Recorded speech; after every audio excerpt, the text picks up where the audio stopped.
એવી બધી જ આંકડાકીય માહિતી કે જે સમય આધારિત હોય અને સિક્વન્સમાં એને ગોઠવીને આપેલો હોય, ઘણા બધા વિદ્યાર્થીઓને આનો જવાબ ખબર જ નથી હોતી અથવા તે સમજ્યા નથી હોતા કે ભાઈ આ સામયિક શ્રેણીનું પૃથક્કરણ એટલે શું. પહેલો જે ક્વેશ્ચન આવશે જેમાં તમારે સુરેખ સમીકરણનું વલણ એટલે કે ટ્રેન્ડ ફાઇન્ડ કરવાનો હોય છે. આંકડા નાના હોય, મોટા હોય, પોઈન્ટમાં હોય કે કંઈ પણ હોય, એક જ ફોર્મ્યુલા તમારે યાદ રાખવાની છે. ક્યારેય ક્વેશ્ચનમાં તમને ટી ડાયરેક્ટલી નહીં આપેલો હોય, અહીંયા ટાઈમ તો છે પણ કેવો છે, વર્ષમાં આપેલો છે. બંને દાખલા આવવાના છે અને ફાઇનલ જ છે. અહીંયા 4 મહિના પણ હોઈ શકે, 4 વર્ષ પણ હોઈ શકે, 4 અઠવાડિયા પણ હોઈ શકે. શોર્ટ ક્વેશ્ચન્સ તમને સેક્શન ડી ની અંદર પૂછવામાં આવી શકે છે, જ્યાં તમારે શોધવાનું છે સુરેખ સમીકરણનું અન્વયાયોજન કરો. કેમ છો મારા વાલા ધોરણ 12 કોમર્સના વિદ્યાર્થી મિત્રો? હું પાર્થ સર સ્વાગત કરું છું તમારું PW Gujarati commerce YouTube channel પર, જ્યાં તમને ઇન ડિટેલ નોલેજ અને સાચું માર્ગદર્શન મળી જાય છે. ભાઈ તો આજે પણ તમારી માટે સરસ મજાનો એક વન શોટ લઈને આવી રહ્યો છું. આપણી સરસ મજાની વન શોટ સિરીઝ ચાલી રહી છે, જે તમને ખબર જ છે. અને આજના વન શોટમાં આપણે કવર કરવાના છીએ, આપણે કમ્પ્લીટ કરવાના છીએ સામયિક શ્રેણી, એટલે કે આંકડાશાસ્ત્ર ભાગ 1 નું ચોથું અને સૌથી સરળ ચેપ્ટર. તો ચાલો ભાઈઓ અને બહેનો શરૂઆત કરી દઈએ. શરૂઆત કરતા પહેલા દર વખતની જેમ બસ એક જ કન્ડિશન પર હું વાત કરીશ કે ભાઈ વન શોટને, આ લેક્ચરને, આ વિડીયોને એન્ડ સુધી જોતા રહેજો, જેથી એક પણ કોન્સેપ્ટ તમારો રહી ન જાય, છૂટી ન જાય અને ખબર ના પડે એવું ક્યારેય બને નહીં. તો આજના આ લેક્ચરમાં આપણે કવર કરવાના છીએ સૌથી પહેલા બેઝિક થિયરી, ત્યાર પછી સેક્શન એફ ના એટલે કે 5 માર્ક્સના જે 2 દાખલા ચેપ્ટરમાંથી આવવાના છે એની ચર્ચા કરીશું. સેક્શન ડી ના જે નાના દાખલા છે એની પણ ચર્ચા કરવાના છીએ અને અંતે સેક્શન સી માં કયા કયા પ્રકારના થિયરીના પ્રશ્નો આવી શકે છે એની પણ ચર્ચા આપણે આજના વન શોટમાં કરવાના છીએ. આ સિવાય જો તમને કંઈ ડાઉટ લાગે તો તમે કોમેન્ટમાં જણાવી શકો છો, એનો રિપ્લાય તમને કોમેન્ટમાં મળી જશે. ઓકે, એઝ યુઝ્યુઅલ શરૂ કરતા પહેલા બેઝિક સમજી લઈએ, મિનિંગ સમજી લઈએ અને પછી દાખલાની શરૂઆત કરીશું. તો સૌથી પહેલો ક્વેશ્ચન બોર્ડની પરીક્ષા માટે ઓલવેઝ આઈએમપી, સામયિક શ્રેણી, જેને ઇંગ્લિશમાં વિદ્યાર્થી મિત્રો ટાઈમ સિરીઝ તરીકે ઓળખવામાં આવે છે. ઇંગ્લિશમાં આપણે કહીએ છીએ ટાઈમ સિરીઝ એટલે કે સામયિક શ્રેણી. ગુજરાતીમાં શું છે આ સામયિક શ્રેણી? તો અમુક સમયાંતરે એકત્રિત કરેલી અને સમય અનુસાર ગોઠવવામાં આવતી, જુઓ એકત્રિત કરેલી એનો મતલબ કે કલેક્ટ કરેલી ઇન્ફોર્મેશન, માહિતી, અને સમય અનુસાર એટલે કે 1 by 1 યર વાઇઝ અથવા તો મંથ વાઇઝ અથવા તો વીક વાઇઝ ગોઠવવામાં આવતી કેવી માહિતીની વાત કરવામાં આવી છે? અહીંયા આંકડાકીય માહિતીની વાત કરવામાં આવી છે. તો આ આંકડાકીય માહિતીને સામયિક શ્રેણી કહેવામાં આવે છે. શ્રેણી એટલે સિરીઝ, પણ આ સિરીઝ કેવી છે? સમય આધારિત અરેન્જ કરેલો ડેટા, ઇન્ફોર્મેશન કે જે નંબર્સમાં છે, જે માહિતી આંકડાકીય છે, એને દીકરાઓ આપણે કહીએ છીએ સામયિક શ્રેણી. ફોર એક્ઝામ્પલ, 2001 થી લઈને 2010 સુધીનો બાળ મૃત્યુ દર, તો એ થઈ ગયું સામયિક શ્રેણી. એ જ રીતે વર્ષ 2011 થી લઈને વર્ષ 2020 સુધીનું જીડીપી એટલે કે ગ્રોસ ડોમેસ્ટિક પ્રોડક્ટ, રાષ્ટ્રીય આવક. એ જ રીતે વર્ષ 2015 થી લઈને વર્ષ 2025 સુધીની પર કેપિટા એટલે કે માથા દીઠ આવક જે અરેન્જ કરવામાં આવી હોય અને જે નંબર્સ આપણી પાસે છે, આંકડા આપણી પાસે છે, એને આપણે સાદા અને સિમ્પલ અર્થમાં સામયિક શ્રેણી એટલે કે ટાઈમ સિરીઝ તરીકે ઓળખીએ છીએ. ઇન શોર્ટ, એવી બધી જ આંકડાકીય માહિતી કે જે સમય આધારિત હોય અને સિક્વન્સમાં એને ગોઠવીને આપેલ હોય એને સામયિક શ્રેણી કહેવાય. ભાઈ ચલો, ક્લિયર છે? સામયિક શ્રેણીના ઘટકોના નામ આપો. તો સૌથી પહેલા છે વલણ, જેને આપણે યાદચ્છિક ઘટક તરીકે પણ ઓળખીએ છીએ. નંબર 2 મોસમી ઘટક એટલે કે સિઝનલ, મોસમ એટલે સીઝન, બરાબર છે, તો એને આપણે ઇંગ્લિશમાં એસટી તરીકે દર્શાવીએ છીએ. ત્યાર પછી ચક્રીય ઘટક એટલે સાયક્લિકલ, જેને આપણે સીટી તરીકે દર્શાવીએ છીએ, અને છેલ્લે છે અનિયમિત ઘટક એટલે કે રેન્ડમ, કે જે અનિયમિત છે. તો આ 4 ઘટકોના નામ તમારે યાદ રાખવાના છે, વન લાઇનરમાં આવી શકે છે ભાઈ.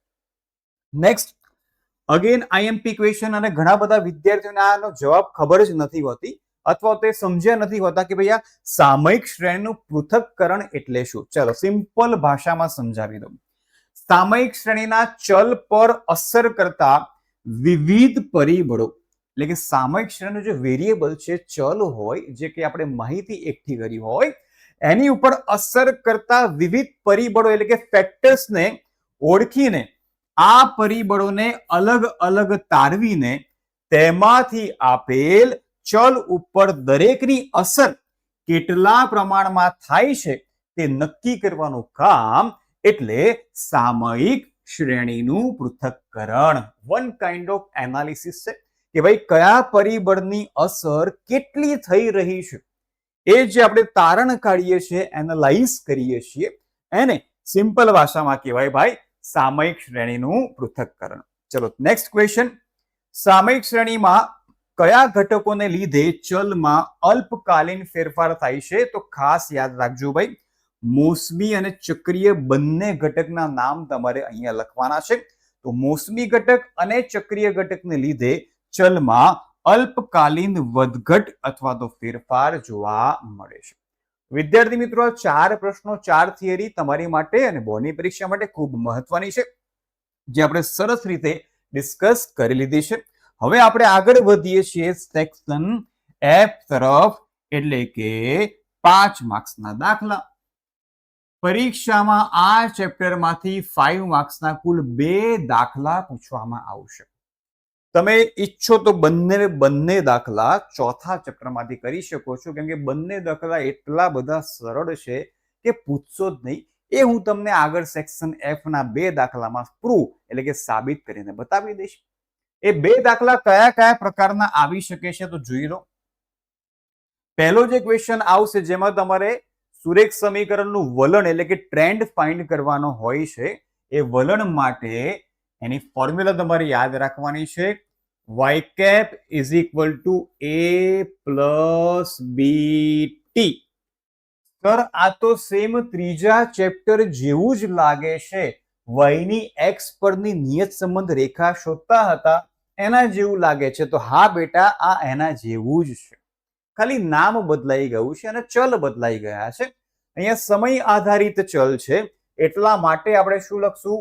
y cap is equal to a plus bt, t for time, સમય. બરાબર. તો અહીંયા સમય અને ચલ y બંને તમને આપેલા હશે. તો અહીંયા આપણે વલણનું સમીકરણ શું લખવાનું છે? y cap is equal to a plus bt, જ્યાં b બરાબર. ફાયદાની વાત એ છે કે અહીંયા આ ચેપ્ટરમાં b શોધવાની માત્ર ને માત્ર એક જ ફોર્મ્યુલા છે. આંકડા નાના હોય, મોટા હોય, પોઈન્ટમાં હોય કે કંઈ પણ હોય, એક જ ફોર્મ્યુલા તમારે યાદ રાખવાની છે, અને એ ફોર્મ્યુલાથી તમે 5 માર્ક્સનો દાખલો ઇઝીલી કેલ્ક્યુલેટ કરી શકશો. સર કઈ ફોર્મ્યુલા છે? તો સેમ બેટા xy જેવી જ છે, પણ xy ની જગ્યાએ તમારે x ની જગ્યાએ t લઈ લેવાનો છે. તો n sigma ty minus sigma t sigma y upon n sigma t square minus sigma t whole square. તો દીકરાઓ, આ છે બી શોધવાની ફોર્મ્યુલા. એક જ ફોર્મ્યુલા આખા ચેપ્ટરમાં, બીજી કોઈ ફોર્મ્યુલા તમારે યાદ રાખવાની જરૂર નથી. ઓકે સર, એ કઈ રીતના શોધશું બેટા? તો a is equal to y bar minus b t bar, એટલે કે y નો મધ્યક અને અહીંયા t નો મધ્યક. તો આ ફોર્મ્યુલાથી તમને b અને a બંને મળી જશે. અને પ્રશ્નમાં તમને t ની કિંમત આપેલી હશે, એટલે કે સમય આપેલો હશે. એ સમય આધારે તમારે y ની અનુમાનિત કિંમત પણ મેળવવાની છે. બીજો જે દાખલો આવવાનો છે વિદ્યાર્થી મિત્રો, એ 4 વર્ષીય ચલિત સરેરાશ.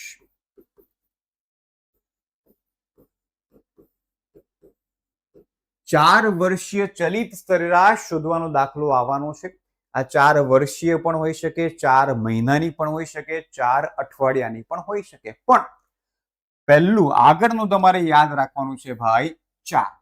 એટલે કે 4 વર્ષીય અથવા 4 મહિના જે કંઈ પણ હોય, પણ પ્રોસેસ અને પ્રોસિજર બધામાં સેમ રહેવાની છે. તો બંને દાખલા આપણે સોલ્વ કરી લઈએ. બંને દાખલા ખૂબ જ સરળ છે, રાઈટ? ચાલો તો બંને સોલ્વ કરીશું અને બંને બોર્ડની પરીક્ષામાં આવવાના જ છે. બરાબર? ઓકે. નીચેના કોષ્ટકમાં એક રાજ્યના જુદા જુદા વર્ષોના જન્મ દર તમને આપેલ છે. આ માહિતી માટે સુરેખ વલણનું અન્વયોજન કરો. ઓકે ભાઈ, ચલો વલણનું અન્વયોજન એટલે કે વાયકેફ ફાઇન્ડ કરવાનો છે. વર્ષ 2017 ના જન્મ દરના અનુમાનો પણ મેળવો. અહીંયા તમને જે ડેટા આપેલો છે 2015 સુધી આપેલો છે. આપણે 2017 માટે જન્મદરનું અનુમાન મેળવવાનું છે. આપણે લાસ્ટમાં જોઈશું. સૌથી પહેલા જુઓ, અહીંયા તમને વર્ષ આપેલા છે અને જન્મદર જે કંઈ પણ ચલ આપેલો હોય એને આપણે વાય કહીશું, રાઈટ? ક્યારેય ક્વેશ્ચનમાં તમને ટી ડાયરેક્ટલી નહીં આપેલો હોય. અહીંયા ટાઈમ તો છે પણ કેવો છે, વર્ષમાં આપેલો છે. તો અહીંયા ટી આપણે શું લઈશું? કોઈ પણ દાખલો હોય 1 થી શરૂઆત કરશું. 1 2 3 4 5 6 જ્યાં સુધી ડેટા તમને આપેલો હોય, જેટલા વર્ષનો અથવા જેટલા મહિનાનો, એ તમારે અહીંયા લઈ લેવાનો છે. કઈ રીતે સર? તો ચાલો એ પણ જોઈ લઈએ કે દાખલો કઈ રીતના ગણવાનો છે. તો સૌથી પહેલું ખાનું અહીંયા વર્ષનું બની ગયું છે 2009 થી લઈને 2015 સુધી. ત્યાર પછી ટી 1 2 3 4 5 6 7 જ્યાં સુધી તમને ટી આપેલ હોય ત્યાં સુધી તમારે ટી લખી દેવાનો છે. ત્યાર પછી વાય એટલે કે જે ચલ આપેલો હોય એ તમારે લખી દેવાનો છે. બીજા 2 ખાના તમારે અહીંયા તૈયાર કરવાના છે, ટીવાય અને ટી સ્ક્વેર. ચલો સૌથી પહેલું કામ છે આપણે મધ્યક શોધી લઈએ, એટલે કે ટી બાર અને વાય બાર. એની માટે ટી નો કરી લઈએ ભાઈ સરવાળો. તો 1 + 2 + 3 + 4 + 5 15 + 6 + 7 = 28. તો ટી બાર બરાબર સિગ્મા ટી અપોન એન બરાબર 28/7 = 4. અને વાય બાર બરાબર સિગ્મા વાય અપોન એન બરાબર, ચલો વાય નો સરવાળો કરી દઈએ. 22.2 વત્તા 21.8 વત્તા 21.3 વત્તા 20.9 વત્તા 20.6 વત્તા 20.2 વત્તા 19.9 બરાબર 146.9. 146.9. તો 146.9 ડિવાઇડેડ બાય 7 ભાગ્યા 7 બરાબર 20.99. ટી બાર અને વાય બાર મળી ગયા છે. હવે ટી વાય એટલે કે ટી અને વાય નો ગુણાકાર કરી દઈએ અને લખી લઈએ, નોંધી લઈએ. તો પહેલા ખાનામાં 22.2, બીજા ખાનામાં 21.8 ગુણ્યા 2 43.6, ત્રીજા ખાનામાં 21.3 ગુણ્યા 3 63.9, ચોથા ખાનામાં 20.9 ગુણ્યા 4 83.6, ત્યારબાદ 5 ગુણ્યા 20.6 103, 6 ગુણ્યા 20.2 121.2, 19.9 ગુણ્યા 7 139.3. હવે બધાનો સરવાળો કરી લઈએ. +121.2 +103 +83.6 +63.9 +43.6 +22.2 576.8.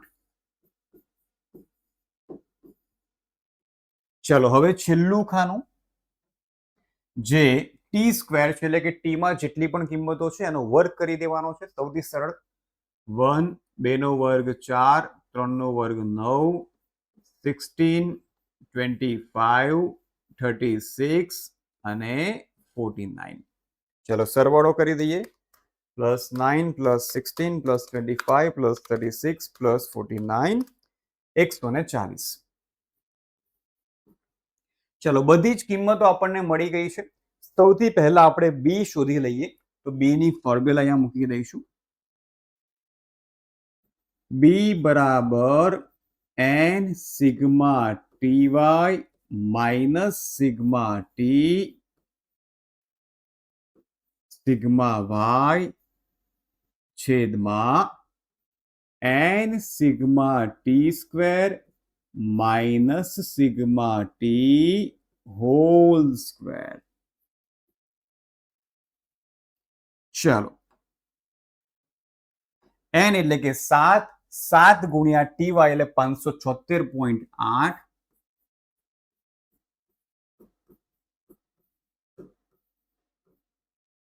ઓછા સિગ્મા ટી ગુણ્યા સિગ્મા y એટલે 28 ગુણ્યા 146.9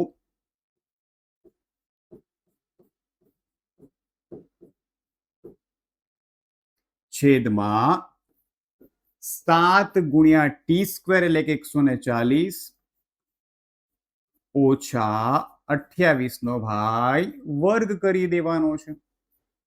ઓકે, તો 7 મલ્ટીપ્લાય 576.8 ઇઝ ઇક્વલ ટુ 4037.6 ઓછા 28 મલ્ટીપ્લાય 146.9 4113.2 4113.2 છેદમાં 140 મલ્ટીપ્લાય 7 980 માઇનસ 28 નો સ્ક્વેર 784 ઇઝ ઇક્વલ ટુ 4037.6 ઓછા 4113.2 minus 75.6 upon 980 minus 784 196 is equal to answer 75.6 divided by 196 minus 0.39. વિદ્યાર્થી મિત્રો સરળતાથી આપણને બી નો જવાબ મળી ગયો છે. જેવો તમને બી નો આન્સર મળી જાય તરત જ તમારે એ નો જવાબ મેળવી લેવાનો છે, શોધી લેવાનો છે. એની માટે આપણે એની ફોર્મ્યુલાનો યુઝ કરીશું. એ બરાબર y bar minus b t બાર. y બાર ની કિંમત છે 20.99 20.99 માઇનસ કૌંસમાં બી ની કિંમત નેગેટિવ છે એટલે કે માઇનસ 0.39 ગુણ્યા ટી બાર એટલે કે 4 જે આપણે ઓલરેડી પહેલેથી શોધી રાખ્યા છે is equal two 20.99 plus minus minus plus થઈ જશે 0.39 મલ્ટીપ્લાય બાય 4 1.56 બરાબર પ્લસ 20.99 22.55. ચલો એ અને બી બંનેની કિંમતો આપણને મળી ગઈ છે. હવે આપણે લખી દઈશું વલણનું સમીકરણ અને સમીકરણ છે y cap is equal to a plus b t બરાબર 22.55. હવે જુઓ બી ની કિંમત નેગેટિવ છે તો પ્લસ માઇનસ માઇનસ થઈ જશે તો માઇનસ 0.39 t. બસ આ મળી ગયું આપણને વલણનું સમીકરણ. હવે ક્વેશ્ચનમાં આપણે ચેક કરીશું કે કયા યર માટે આપણે y ની અનુમાનિત કિંમત મેળવવાની છે. તો 2015 સુધી ટી કેટલા થાય છે? 7 થાય છે. અહીંયા 2017 માટે કિંમત શોધવાની છે, તો 7 પછી 8 2016 માટે અને 9 2017 માટે. તો 2017 માટે ટી કેટલો થશે? 9 થશે. તો અહીંયા લખશું દીકરાઓ, ટી બરાબર 9 મૂકતા, ટી બરાબર 9 મૂકતા સમીકરણમાં ટી બરાબર 9 મૂકીને આપણે આન્સર લાવશું. તો 22.55 ઓછા 0.39 મલ્ટીપ્લાય બાય 9, 22.55 માઇનસ 0.39 મલ્ટીપ્લાય 9, 3.51. તો અહીંયા 22.55 ઓછા 3.51, 19.04 આ આપણને મળી ગઈ વર્ષ 2017 માટે વયની અનુમાનિત કિંમત. તો વિદ્યાર્થી મિત્રો, આવું બોર્ડની પરીક્ષામાં આવશે. એક દાખલો આવો આવવાનો છે અને બીજો દાખલો 4 માસની અથવા તો 4 વર્ષની અથવા તો 4 અઠવાડિયાની ચલિત સરેરાશનો આવવાનો છે. એ પણ આપણે કરી લઈશું અને એમાં પણ જોઈ લઈશું કે એ કઈ રીતે ગણવો. ચાલો ભાઈ, વધીએ છીએ આગળ. યસ, એક મહત્વની વાત, જો તમારે આ વન શોટની નોટ્સ જોઈતી હોય, એટલે કે જે કંઈ પણ વર્ક અહીંયા થઈ રહ્યું છે નોટ્સ સ્વરૂપે, પીડીએફ સ્વરૂપે તમારે જોઈએ છે, તો ફટાફટ વિદ્યાર્થી મિત્રો આ QR કોડને સ્કેન કરી લો. આ સ્કેન કરતાની સાથે જ તમે નિવેશ બેચમાં પહોંચી જશો, જે ટોટલી ફ્રી ઓફ કોસ્ટ છે, અને ત્યાંથી તમને દરેક વન શોટની દરેક ચેપ્ટરની PDF મળી જશે, નોટ્સ મળી જશે. તમે ડિસ્ક્રિપ્શનમાંથી પણ લિંક પર ક્લિક કરીને અહીંયા પહોંચી શકો છો. ચાલો વધીએ છીએ આગળ. એક દુકાનની માસિક વેચાણની નીચેની માહિતી પરથી 4 માસના ચલિત સરેરાશ, શું કહેવામાં આવ્યું છે ભાઈ? 4 માસના ચલિત સરેરાશ વડે વલણ શોધો. બંને દાખલા આવવાના છે અને ફાઇનલ જ છે. અહીંયા 4 મહિના પણ હોઈ શકે, 4 વર્ષ પણ હોઈ શકે, 4 અઠવાડિયા પણ હોઈ શકે. બરાબર છે? એનાથી કેલ્ક્યુલેશનમાં કોઈ ફરક પડવાનો નથી. અહીંયા સૌથી વધારે મહત્વની વાત એ છે અને ધ્યાનમાં એ રાખવાનું છે કે ખાના કઈ રીતે તૈયાર કરવા. ચાલો હું તમને શીખવાડી દઉં છું કે અહીંયા ખાના તૈયાર કઈ રીતે કરીશું. સૌથી પહેલું ખાનું મહિનાનું આપણે તૈયાર કર્યું છે. બીજું ખાનું ટી, જે ક્યારે તમને પ્રશ્નમાં ન આપેલા હોય, એમાં આપણે ઓલવેઝ 1 2 3 4 5 જ્યાં સુધીનો ડેટા હોય ત્યાં સુધી આપણે નોંધી લઈશું. ત્રીજું ખાનું ચલ વાયનું છે, જે કંઈ પણ ચલ આપેલો હોય તે. ત્યાર પછીનું ખાનું 4 માસનો ચલિત સરવાળો. ત્યાર પછી 2 કિંમતોનો સરવાળો અને છેલ્લે તમને ફાઇનલ આન્સર મળશે, એટલે કે 4 માસની ચલિત સરેરાશ. મહત્વની વાત એ છે, ઘણા બધા વિદ્યાર્થીઓ ભૂલ કરીને આવે છે પરીક્ષામાં, ચેકડા મારે છે, ટાઈમ વેસ્ટ થાય છે. શું ધ્યાન રાખવાનું છે? જ્યારે પણ તમે 4 મહિનાનો અથવા તો 4 માસનો ચલિત સરેરાશનો દાખલો ગણશો, ત્યારે દરેકની વચ્ચે તમારે એક લાઈન સ્કીપ ફરજિયાત કરવી પડશે. આ ખાસ ધ્યાન રાખવાનું છે કે દરેક ડેટાની વચ્ચે સિંગલ લાઈન ફરજિયાત તમારે સ્કીપ કરવાની જ છે, તો જ તમને એક્યુરેટ આન્સર મળશે, અધરવાઇઝ પ્રોપર આન્સર મળશે નહીં. બરાબર છે? ચાલો કરી દઈએ છીએ ભાઈ શરૂઆત. ઓકે, કરવાનું છે શું? તો દીકરાઓ 4 માસનો ચલિત સરેરાશ કરવાનો છે, સરવાળો કરવાનો છે. એટલે કે 4 મહિનાની જે કિંમતો છે એ લેવાની છે અને એનો જે સરવાળો હોય એ સેન્ટરમાં, એટલે કે અહીંયા લખવાના છે. જો પહેલા 4 મહિના આપણે લઈએ, એટલે કે માર્ચથી લઈને જૂન સુધી, તેનું સેન્ટર ક્યાં આવશે દીકરાઓ? અહીંયા આવશે. તો જે કંઈ પણ સરવાળા આવશે એ તમારે સેન્ટરના ખાનામાં લખતા જવાના છે. એટલા માટે આપણે બધાની અંદર એક લાઈન સ્કીપ કરેલી છે. બરાબર? એ તમને ખ્યાલ આવી જશે. સૌથી પહેલા 4 માસ પકડીએ તો માર્ચથી લઈને જૂન સુધી એનો સેન્ટર અહીંયા આવે છે. તો અહીંયા એનો સરવાળો આપણે કરવાનો છે. તો જુઓ કઈ કિંમતો છે, તો 5 + 3 + 7 + 6 અને એનો જે કંઈ પણ સરવાળો આવે એ અહીંયા લખતો જવાનો છે. બરાબર? તો 5 + 6 11, 11 + 7 એટલે કે 18, 18 ને 3 21. તો અહીંયા સરવાળો મળી જશે આપણને 21, રાઈટ. સરવાળો તમે જ્યારે આંકડા મોટા હોય ત્યારે બેટર છે કે આપણે કેલ્ક્યુલેટરમાં કેલ્ક્યુલેશન કરીશું. ત્યાર પછી એક એક મહિનો નીચે આવશું. માર્ચ ગયો તો હવે એપ્રિલથી લઈને 4 મહિના ક્યાં સુધી આવશે ભાઈ? જુલાઈ સુધી આવશે. તો એની કિંમતોનો સરવાળો તમારે સેન્ટરમાં એટલે કે અહીંયા લખવાનો છે. તો 3 + 7 + 6 + 4. ખાસ ધ્યાન રાખજો, કિંમત ઉપર નીચે થવી ન જોઈએ, તો સરવાળો ખોટો પડશે અને આન્સર પણ ખોટો આવશે. તો 6 + 4 10, 10 + 10 એટલે કે 20. તો અહીંયા સરવાળો આપણને મળી જશે 20. એપ્રિલ મહિનો ગયો. હવે પાછા નીચે આવે, બીજા 4 મહિના પકડીએ તો મે, જૂન, જુલાઈ અને ઓગસ્ટ. એનો સરવાળો પણ સેન્ટરમાં લખશું. તો 7 + 6 + 4 + 8. તો 6 + 4 10, 7 + 8 15, 15 + 10 25. અહીંયા લખી દઈએ સરવાળો 25 25. ચલો, મે મહિનો પણ ગયો. એક સ્ટેપ નીચે આવીએ. જૂન, જુલાઈ, ઓગસ્ટ અને સપ્ટેમ્બર. તો કિંમતો તે 6 4 8 9.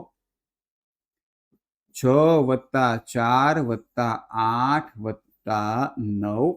તો 8 દુ 16 ને 17, 17 ને 10 27. તો 27 આ સરવાળો મળી ગયો. ચલો, જૂન મહિનો પણ ગયો. એક સ્ટેપ નીચે આવીએ. જુલાઈથી લઈને ઓક્ટોબર સુધી એની કિંમતો છે 4 + 8 + 9 + 10. ચલો, સરવાળો કરી લઈએ. તો 8 + 9 17 + 10 27, 27 ને 4 31. ચલો, 31 અહીંયાનો પણ સરવાળો આપણને મળી ગયો. ત્યાર પછી એક સ્ટેપ નીચે આવીએ. જુલાઈ પણ ગયો. તો ઓગસ્ટ થી લઈને નવેમ્બર સુધી. તો 8 + 9 + 10 + 8. 8 + 9 17 + 10 27, 27 ને 3 30, 30 ને 5 35. તો સરવાળો 35.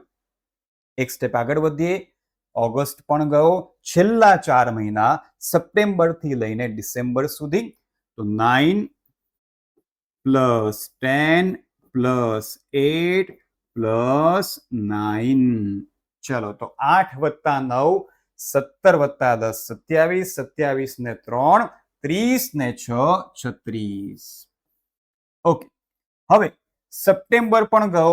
પણ જો શરૂઆત ઓક્ટોબર થી કરીએ તો ચોથો મહિનો આપણી પાસે નથી, એટલે આ ખાનાનો સરવાળો છેલ્લો આવશે અને આ ખાનાનો સરવાળો પહેલો આવશે. એટલે એક વસ્તુ ખાસ ધ્યાન રાખજો કે 4 મહિના લઈને એનો સરવાળો તમારે સેન્ટરમાં લખતો જવાનો છે. તો કંઈ પણ બિલકુલ પણ ભૂલ અહીંયા તમારી પડવાની નથી.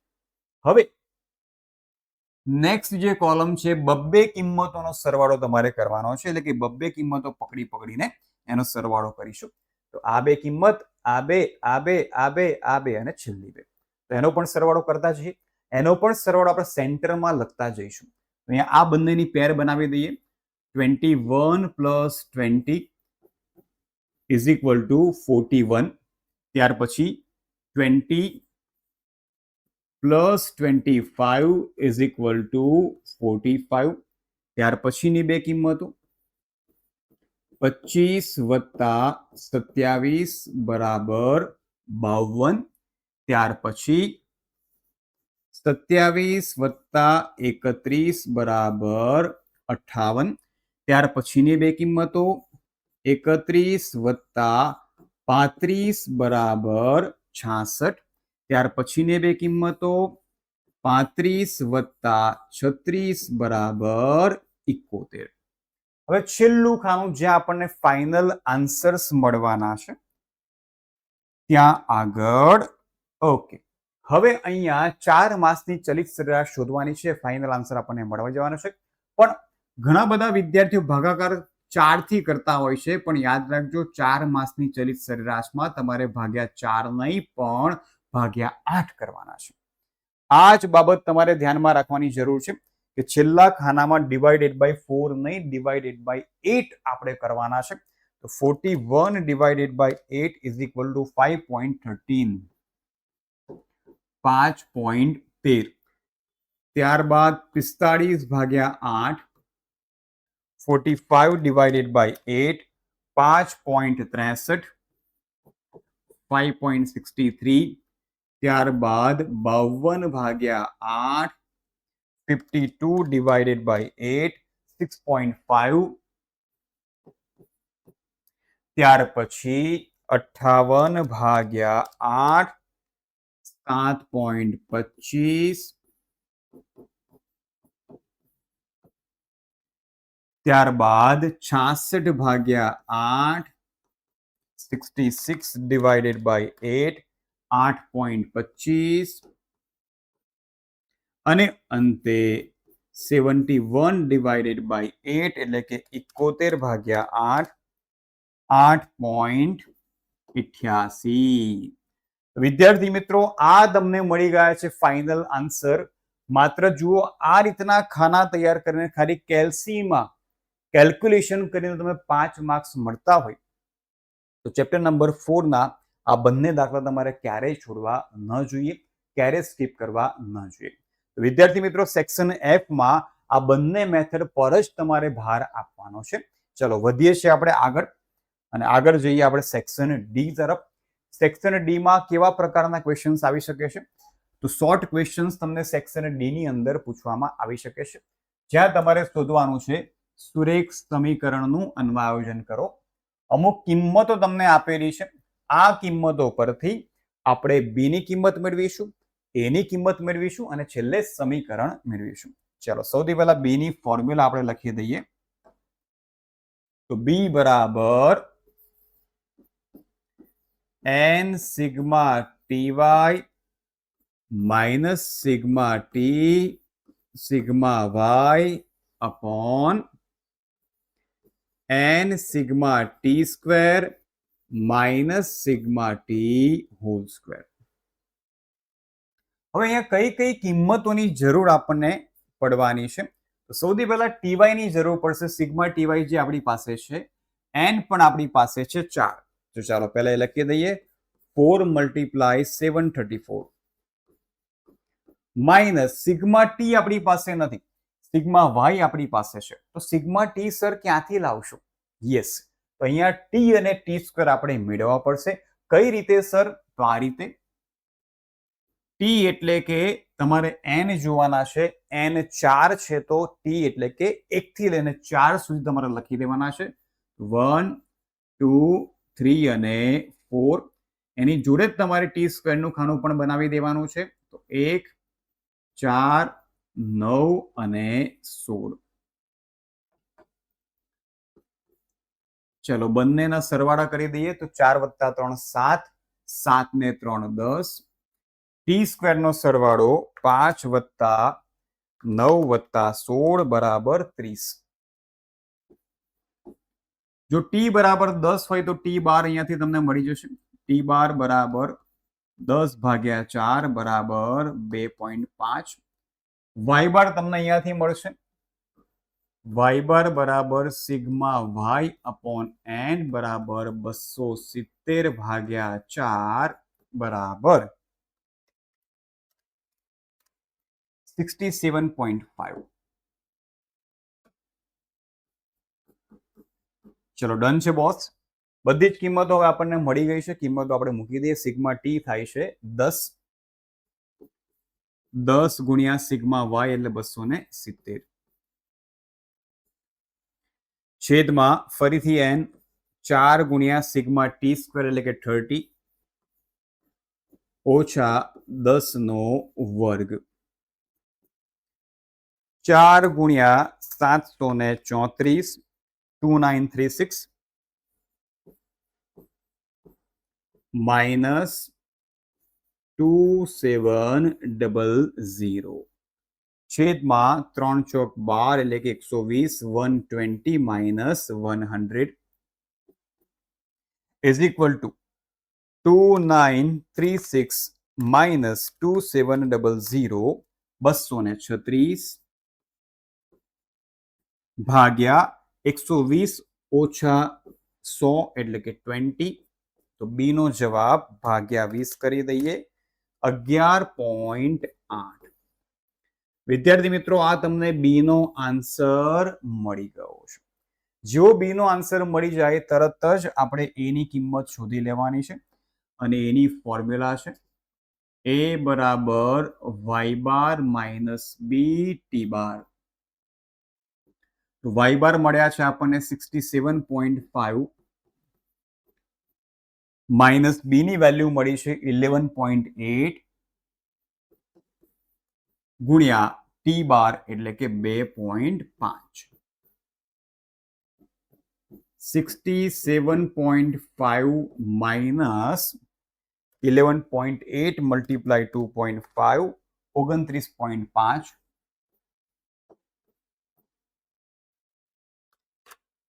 67.5 minus 29.5 is equal to 38. ચલો અહીંયા a ની વેલ્યુ પણ તમને મળી ગઈ છે. હવે સિમ્પલ વલણનું સમીકરણ લખી દઈએ ભાઈ. y cap is equal to a plus bt. a ની વેલ્યુ મળી 38 પ્લસ b ની વેલ્યુ જે આપણે પહેલા શોધી 11.8 t. આ મળી ગયો આન્સર 3 માર્ક્સમાં. બસ તમારે આટલું જ કરવાનું છે. ડન છે. તો આવો દાખલો 3 માર્ક્સની અંદર આવી શકે છે, જેમાં તમને અમુક માહિતી આપેલી હશે. અહીંયા તમારે ટી અને ટી સ્ક્વેર ફાઇન્ડ કરી દેવાના છે, જેનાથી તમને પહેલા બી મળી જશે અને ત્યારબાદ એ પણ મળી જશે. તો વિદ્યાર્થી મિત્રો, આટલું સરળ, બહુ સિમ્પલ ચેપ્ટર છે, નાનકડું ચેપ્ટર છે અને એકને એક વસ્તુ રિપીટ થયા કરે છે. તો આ ચેપ્ટરમાં બિલકુલ પણ ભૂલ ન પડવી જોઈએ. ચલો વધીએ છીએ આગળ. આના જેવો જ બીજો એક ક્વેશ્ચન છે, જેની અંદર તમને હું ટી અને ટી સ્ક્વેર સુધી આપીશ. આગળનું કેલ્ક્યુલેશન તમે જાતે પણ કરી શકશો. અહીંયા જુઓ n 8 છે. તો T1 2 3 4 5 6 7 અને 8 સુધી જઈશું. ટી સ્ક્વેર માટે બધા આંકડાનો વર્ગ કરી દઈશું. તો 1 4 9 16 25 36 49 and 64. ચલો સૌ પ્રથમ ટી નો સરવાળો કરી દઈએ. 36 ટી બાર મળી જશે. ટી બાર બરાબર સિગ્મા ટી અપોન એન બરાબર 36/8 ડિવાઇડેડ બાય 8 4.5. હવે ટી સ્ક્વેર નો સરવાળો કરી દઈએ. તો 5 + 9 + 16 + 25 + 36 + 49 + 64 204. રાઈટ. તો તમને ટી સ્ક્વેર એટલે કે સિગ્મા ટી સ્ક્વેર મળી ગયું, સિગ્મા ટી પણ મળી ગયો, ટી બાર પણ મેં તમને શોધી આપ્યો છે, વાય બાર પણ હું તમને શોધી દઉં. વાય બાર બરાબર sigma Y upon N 344 divided by 8 344/8 43. Okay, બધા જ આન્સર મેં તમને શોધી આપ્યા છે. બધી કિંમતો તમારી પાસે રેડી છે. માત્ર બી ની ફોર્મ્યુલા, એ ની ફોર્મ્યુલા જ તમારે મૂકવાની છે, જેનાથી તમે વલણનું સુરેખ સમીકરણ ઇઝીલી મેળવી શકશો. વિદ્યાર્થી મિત્રો, 3 માર્ક્સ માટે તમારે આ બે દાખલા પર સૌથી વધારે ભાર આપવાનો છે. આ બંનેમાંથી આવવાની શક્યતા પૂરેપૂરી છે. ચલો હવે સેક્શન સી ની વાત કરીએ, જે ટોટલી થિયરી બેઝ જ બોર્ડની પરીક્ષાની અંદર આવશે. અને સૌથી વધારે આઈએમપી જે ક્વેશ્ચન છે એ અહીંયા તમારી માટે લીધેલા છે. સૌથી પહેલો પ્રશ્ન છે, આલેખની રીતની મર્યાદાઓ જણાવો. 2 માર્ક્સમાં તમારે 2 પોઈન્ટ લખી દેવાના છે. જુદી જુદી વ્યક્તિઓ જુદા જુદા વક્રો દોરે તેવી શક્યતા રહે છે. તેથી વલણ તેમજ અનુમાનોમાં એકરૂપતા રહેતી નથી. એટલે કે અલગ અલગ વ્યક્તિ અલગ અલગ ડાયાગ્રામ વક્ર ડ્રો કરશે, જેથી દરેકના ગ્રાફ એક સરખા જ આવે, દરેકની આકૃતિ એક સરખી આવે, એમાં એકરૂપતા આપણને જોવા મળતી નથી. આ રીત ગાણિતિક ન હોવાથી, ગાણિતિક એટલે ગણતરી વગરની હોવાથી, ગાણિતિક ન હોવાથી અનુમાનિત કિંમતો સંપૂર્ણ રીતે ચોક્કસ હોતી નથી અને તેની વિશ્વસનીયતા કેટલી છે એ ચકાસી શકાતું નથી. કેમ કે ગ્રાફિકલ મેથડથી તમે એક ચોક્કસ કિંમત અથવા તો ચોક્કસ અનુમાન મેળવી શકતા નથી. તો આ બંને આલેખની રીતની મર્યાદાઓ છે. બીજો આઈએમપી ક્વેશ્ચન 2 માર્ક્સ માટે વલણ માપવાની ચલિત સરેરાશની રીતના ગુણ લખો. 5 માર્ક્સમાં જે બીજો દાખલો કર્યો એની વાત કરવામાં આવી છે. સરેરાશનો ઉપયોગ કરીને આ રીતથી ટૂંકા ગાળાની અસર મહદ અંશે દૂર થાય છે અને શ્રેણીનું વલણ મળે છે. આ રીતમાં પ્રમાણમાં ઓછી અને સરળ ગણતરી હોવાથી સમજવામાં પણ સહેલી છે. તમે જોયું કે 4 માસની ચલિત સરેરાશનો દાખલો હમણાં આપણે ગણ્યો એ કેટલો સરળ હતો. ફટ વિધાઉટ કેલ્ક્યુલેટર પણ તમે કેલ્ક્યુલેશન કરી શકો એવો ક્વેશ્ચન હતો. ચાલો ત્રીજો ક્વેશ્ચન જોઈ લઈએ, જે 2 માર્ક્સ માટે આઈએમપી છે બોર્ડની પરીક્ષામાં. મોસમી ઘટક પર ટૂંક નોંધ લખો. એટલે કે જે મોસમ પર આધાર છે એવો ઘટક, જેને આપણે મોસમી ઘટક કહીએ છીએ, સિઝનલ ટ્રેન્ડ જેને કહેવામાં આવે છે. સામયિક શ્રેણીના ચલમાં ખૂબ જ ટૂંકા ગાળામાં જે લગભગ નિયમિત વધઘટો થાય છે અથવા તો ફેરફારો થાય છે તે મોસમી ઘટકની અસર છે. સામાન્ય રીતે આ વધઘટો પુનરાવર્તનનો ગાળો 1 વર્ષથી ઓછો હોય છે. અહીંયાથી એમસીક્યુ અને એક વાક્યના પ્રશ્નો પણ આવી શકે છે, તો ધ્યાનથી સમજી લેજો. આ વધઘટોનો અભ્યાસ કરવા માટે સામયિક શ્રેણીની ટૂંકા ગાળાની કિંમતો નોંધવી જરૂરી હોય છે. સામયિક શ્રેણી કિંમતોમાં ઋતુ અથવા તો હવામાન, ઋતુનો ગાળો કેવો હોય દીકરાઓ? ઓછો હોય ને, 1 વર્ષ કરતા ઓછો હોય. શિયાળો, ચોમાસું છે અને ઉનાળો છે તો બધાનો ગાળો શોર્ટ છે, ટૂંકો છે. ઋતુ અને હવામાનના ફેરફારોને સંલગ્ન વધઘટો થાય છે. આવી વધઘટો લગભગ નિયમિત અંતરાલે થતી હોય છે. ખબર છે, એવરી યર શિયાળો આવવાનો જ છે, એવરી યર ઉનાળો આવવાનો જ છે અને એવરી યર ચોમાસું પણ આવવાનું છે. ફોર એક્ઝામ્પલ, ઉનાળામાં પંખા, કુલર કે એસીની માંગ વધે છે તો શિયાળામાં ગરમ કપડાની માંગ વધે છે અને ચોમાસામાં છત્રી અથવા તો રેનકોટની માંગ વધે છે. ખેતરમાં નવો પાક તૈયાર થતા તેનો બજાર ભાવ ઘટે છે વગેરે. આ બધા એક્ઝામ્પલ્સ છે મોસમી ઘટકના, જે મોસમ પર કામ કરે છે. 1 વર્ષથી ઓછા સમયગાળામાં થતી લગભગ નિયમિત વધઘટો બીજા કયા કારણે હોઈ શકે? તો તહેવારો, સમાજના રીત રિવાજો, લોકોની આદતો વગેરેને કારણે પણ આવતી હોય છે. દાખલા તરીકે, લગ્નસરામાં આભૂષણોની ખરીદી, એટલે કે લગ્ન ગાળામાં જે સોનાની ખરીદી કરવામાં આવે છે તેની વાત કરવામાં આવે છે. ઉત્તરાયણ દરમિયાન પતંગની માંગ અથવા દિવાળી વખતે ફટાકડાની માંગ. સપ્તાહના અંતે સિનેમા ગૃહો કે રેસ્ટોરન્ટમાં ગ્રાહકોની સંખ્યા. શનિવાર અને રવિવાર, સેટરડે સન્ડે તમને રેસ્ટોરન્ટમાં સૌથી વધારે ભીડ જોવા મળતી હોય છે. ત્યાં આપણે વેટિંગમાં પણ ઊભું રહેવું પડતું હોય છે, જે આપણને બિલકુલ પસંદ હોતું નથી. તો એવા સંજોગોમાં મોસમી ઘટક કામ કરે છે. મોસમી ઘટકને સંકેતમાં એસટી વડે દર્શાવવામાં આવે છે, બીકોઝ એને ઇંગ્લિશમાં સિઝનલ ટ્રેન્ડ કહેવામાં આવે છે. તો વિદ્યાર્થી મિત્રો, 2 માર્ક્સમાં કોઈ પણ ઘટક આવી શકે છે અને સૌથી વધારે આઈએમપી જો કોઈ ઘટક હોય તો એ છે મોસમી ઘટક. તો વિદ્યાર્થી મિત્રો, ચેપ્ટર નંબર 4 એટલે કે સામયિક શ્રેણી, આખું ચેપ્ટર આપણે વન શોટના મારફતે અહીંયા કમ્પ્લીટ કરી લીધું છે. આ સિવાય પણ જો તમને કોઈ ડાઉટ હોય તો તમે કોમેન્ટમાં જણાવી શકો છો. ફરીથી મળીશું આપણે એક નવા સરસ મજાના વન શોટ્સમાં. ત્યાં સુધી આવજો, તૈયારી કરતા રહેજો, ખુશ રહેજો અને માર્ક્સ લાવતા રહેજો. Good bye.